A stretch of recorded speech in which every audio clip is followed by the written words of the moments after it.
Hey, I'm Jesse. Let's have a devotion.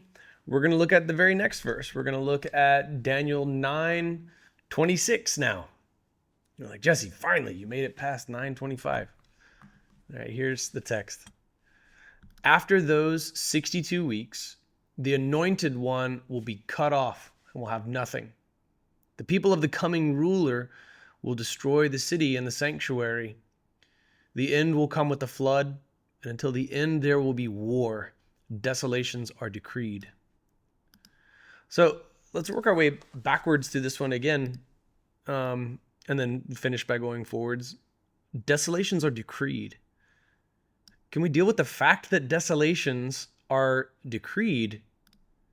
It's been stated efficaciously with authority.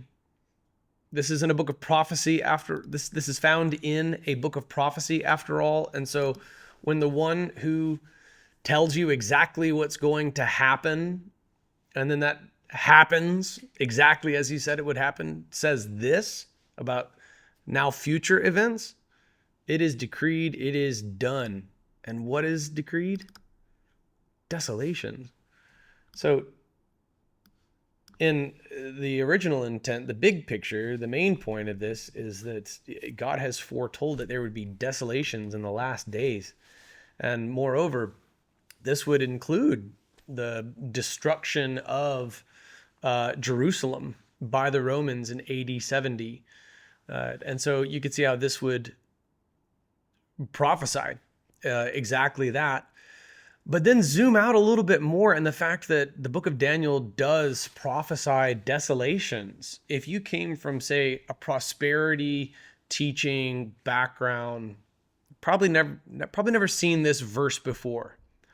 And it undergirds the faith of those who have a better biblical understanding, because we can face desolations and understand, well, indeed, there are desolations that have been decreed in prophetic history.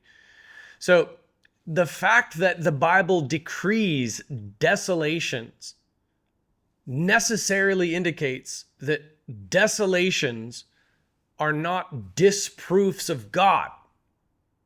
Do you follow my logic here? When something causes desolation, my atheist friends online will pile on to it and try to make the case that this disproves God's existence. A good God, they're kind of rehashing the same argument that dates back to Epicurus, and they're like, how can God be good and powerful and exist, and yet we have all these desolations? This happened, I'm losing track of the number of times that my atheist friends have done this. There were guys who thought that this massive tsunami in 2011 just would end Christianity because it just proved it. There was I read a book by David Mills called Atheist Universe, and he points to the fact that there was a flood on Christmas Day. And it's just proved there's no good God. Look at that. If they see desolation and they think that this somehow proves God doesn't exist.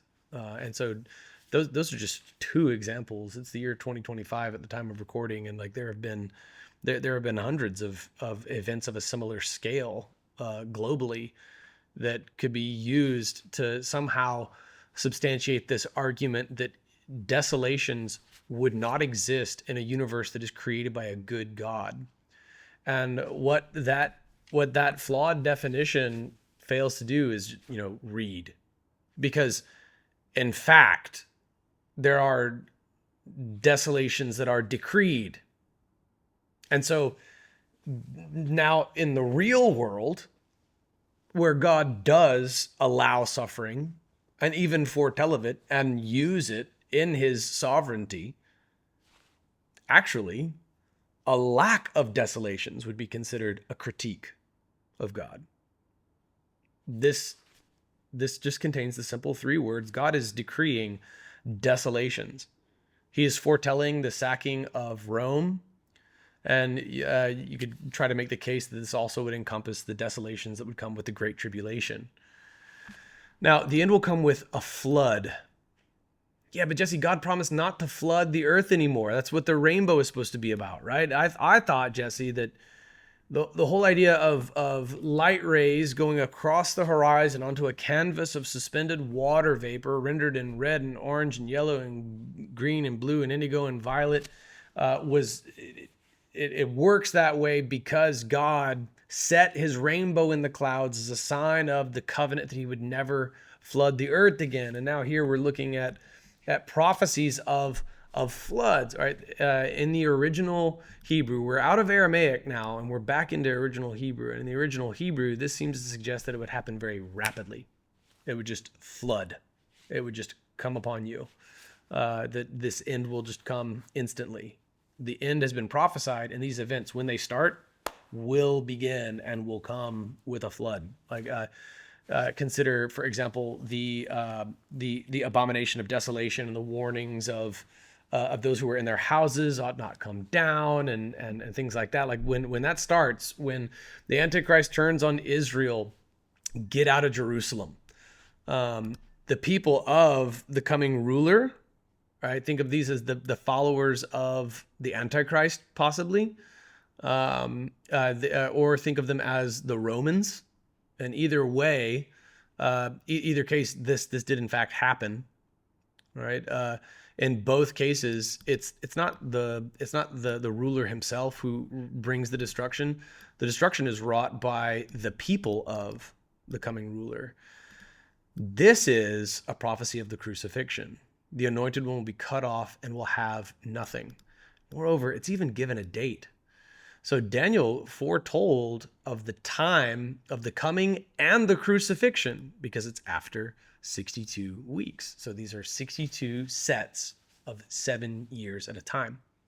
So, hey man, I think this is where the Magi, the wise men, got their information. I think that this is why they showed up looking for that sign in the sky, which I also think was miraculous. He's just predicted 6 centuries before the birth of Christ, the crucifixion. Christ, remember that is synonymous with this title, the Anointed One, will be cut off and will have nothing. And it's given in this time frame. So one last time, after those 62 weeks, that's 62 times 7 years, the Anointed One, that's the Christ, will be cut off. Here's the crucifixion, and will have nothing.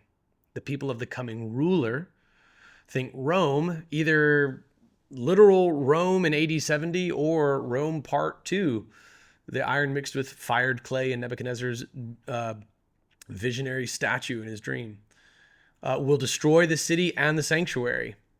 The end will come with a flood, and until the end, there will be war. Desolations are decreed.